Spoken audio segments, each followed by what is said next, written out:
وكنا معكم طوال تقريبا 3 سنوات، أكثر من 3 سنوات، من عام 2020 تقريبا لحد هذه اللحظة. يعني الإنسان دائما يجب أن في بعض الأحيان أن يضع حدا لبعض الأشياء، أليس كذلك؟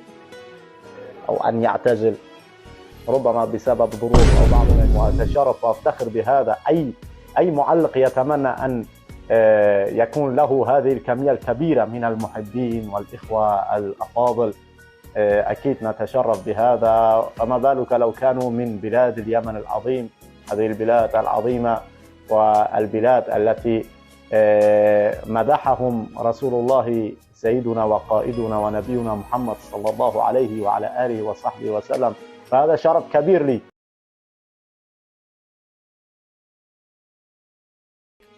يا لوين، في هنا تعليق يقول لك: إذا لم تكن أنت المعلق على مباريات اليمن أو غيره، سأفضل أن أشوف المباريات بشكل صامت. حبيبي أشكرك جزيل الشكر. نعم، فخامة تعزي، هذا شخص عندي اسمه فخامة تعزي. حبيبي فخامة العزي، أشكرك على مشاعرك. وكنا معكم طوال تقريبا 3 سنوات، أكثر من 3 سنوات، من عام 2020 تقريبا لحد هذه اللحظة. يعني الإنسان دائما يجب أن في بعض الأحيان أن يضع حدا لبعض الأشياء، أليس كذلك؟ أو أن يعتزل ربما بسبب ظروف أو بعض الأشياء. يعني كنت أتمنى أن أبقى معكم وأن أقوم بتغطية مباريات. قلت سأعتزل من مباريات منتخب اليمن، المنتخبات اليمنية، لأنني أوصلت رسالتي للجماهير، والحمد لله كان لدي مكان في قلوبهم النقية، في قلوبكم، وأتشرف وأفتخر بهذا.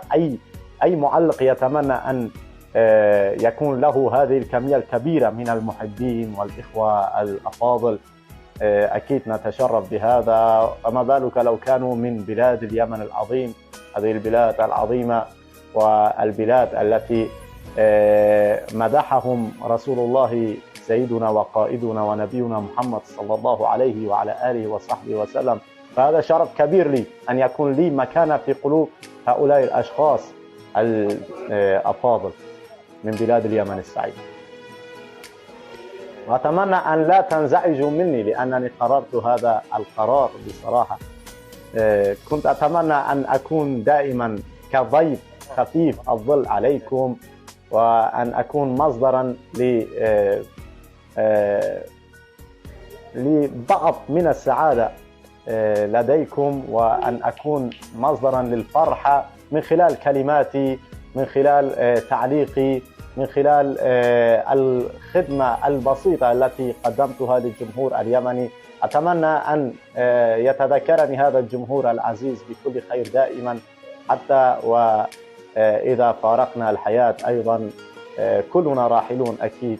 أتمنى أن تكون تعليقاتي لدى الأجيال القادمة أيضا الكلمات التي قلتها من خلال تعليقاتي عن اليمن وبلاد اليمن وعن أهل اليمن. فدائما كنت أركز خلال التعليق ليس فقط على الرياضة، إنما على إظهار التاريخ الكبير لليمن العظيم وكل شيء جميل عن اليمن. فاليمن جميلة بحضارتها وبأهلها الكرام الأعزاء التي نفتخر بهم بكل تأكيد. نفتخر بكل مواقف أهلنا في اليمن في كل المجالات، ودائما يرفعون الرأس بكل تأكيد. شكرا لك، ونحن كذلك نبادلك نفس الشعور، ونفتخر فيك ونفتخر في أهل العراق العظماء، التاريخ، الحضارة، وإن شاء الله بفضل الله يا لوين تزور اليمن في القريب العاجل.